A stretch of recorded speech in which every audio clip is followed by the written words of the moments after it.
You know what's wild? I just calculated how many hours I'd need to work a minimum wage job to afford a one bedroom apartment in my city. Do you want to guess?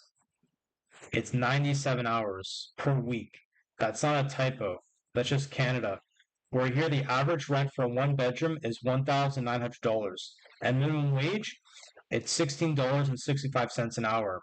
So if you do the math, that's 114 hours just for rent, before taxes, before food, before existing as a human being. So if you've ever wondered why your entire generation feels like they're drowning while they're doing everything right, stick around because we need to talk. Look, I'm 28. I've got a degree. I work full time. I don't have a drug habit or gambling problem. I meal prep. I use coupons. I haven't bought a new clothes in 8 months. By every metric our parents used, I should be making it. But here's the thing that nobody wants to talk about out loud. We're not lazy. We're not entitled. We're just broke. Systematically, mathematically, inevitably broke. Let me paint you a picture. It's a Tuesday night. You're scrolling through rental listings because your lease is up in 3 months. Studio apartments, $1,400. One bedroom, $1,900. Two bedrooms, so maybe you can have a roommate and split costs, $2,800. Your take home pay, maybe $3,200 if you're lucky. So you're supposed to spend 60% of your income on housing. I thought the old rule was 30%. Our grandparents could buy a house on one income. Their parents could at least rent decent places without needing three roommates and a side hustle. But us, we're out here playing Tetris with our entire existence, trying to fit basic survival into whatever's left after rent. And it's not just Canada, it's global. In Australia, the median house price hit $700,000 in 2024. The median salary, 65,000. So you need to save every single dollar for 10 years to afford the down payment. In the UK, young adults are moving back in with their parents at world rates not since seen since World War II. In the US, 40-year-olds are living with roommates like they're still in college. But here's what really gets me. They keep telling us it's our fault. Stop buying avocado toast. Cut out the lattes. Maybe don't have a Netflix subscription. Okay, let's do the math on that too. Avocado toast, what, $12? A latte, $5? Netflix, what, $20 a month? So if I eliminate every tiny joy from my existence, I save maybe what, 500 a year? Cool. Only need to do that for 40 years to afford a down payment on a house that'll probably cost 2 million by then. The problem isn't our spending habits. The problem is that wages haven't moved, but everything else has. In 1980, the average Canadian made 21,000, and the average house cost 76,000. Today, the average income is around 55,000, and the average house around 700,000. You see that income went up around 2.6x, while housing went up 9.2 times. It's not the math that works in our favor. And you know what nobody talks about? The mental toll. I have friends who are genuinely talented people, graphic designers, teachers, social workers, who are having panic attacks in grocery stores because they can't afford rent and food. I know people with master's degrees working three jobs and still choosing between gas and prescription medication. This isn't character building. This isn't paying your dues. This is a system that's fundamentally broken. My mom keeps asking me why I don't just buy a house. Interest rates aren't that bad, she says. We had 18% interest rate in the 80s. Yeah, mom, but your house cost 60,000 and dad made 25,000. That's 2.5 times his annual salary. The house I'm looking at costs 650,000 and I make 48,000. That's 13.5 times my salary. Even with your 18% interest rate, your monthly payments were manageable, while mine are impossible. And it's not just housing. Groceries are also insane.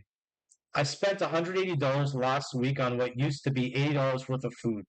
Ground beef is $8 a pound, a bag of apples $6, and I'm not buying organic, grass-fed, artisan anything. I'm buying the cheapest possible food to survive, and it's still breaking me.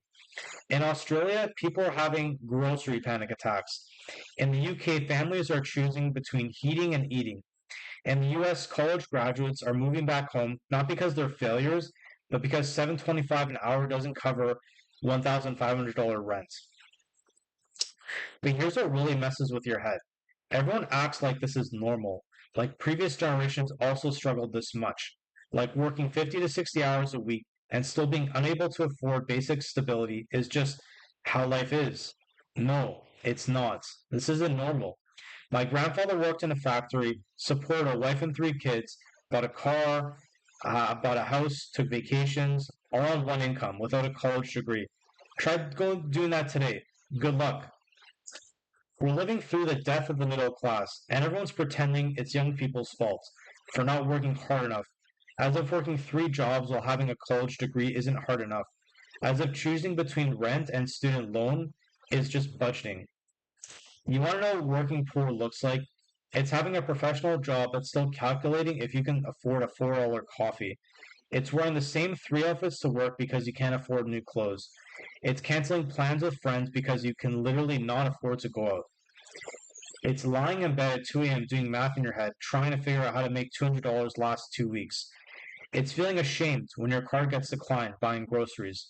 It's being exhausted all the time because you're working constantly and never getting ahead. But the worst part, the gaslighting.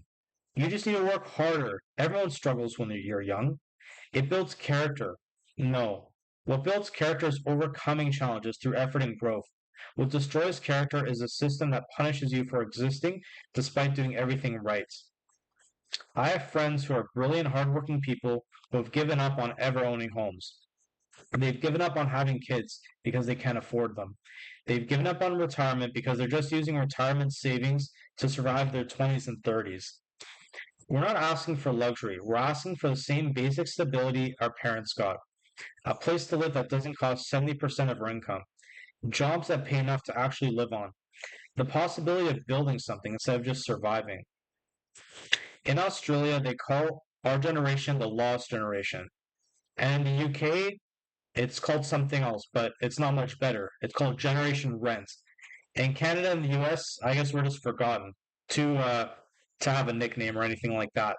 And we're just told to be grateful for gig work and unpaid internships and the opportunity to work ourselves to death for the privilege of existing and living.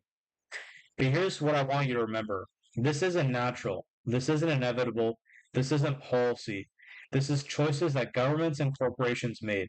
Housing as an investment instead of shelter. Wages as cost centers instead of living standards. As profit instead of opportunity. Even if previous generations had it easier than their parents, that was the promise. That was the deal. Work hard, get educated, contribute to society, and you'll have more opportunity than the generation before.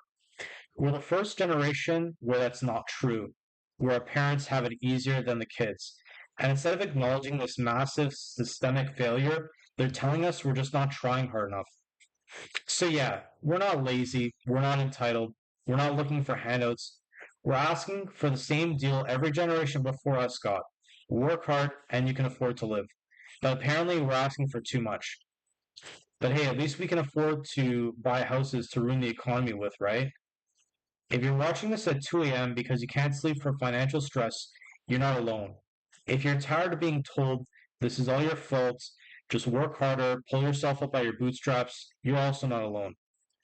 And if you're wondering how we're supposed to survive like this, you're definitely not alone. And maybe it's time we stop pretending this is okay. If you think this is not okay and you want to hear more stories and more advice in terms of how to get ahead, like and subscribe to this channel and video.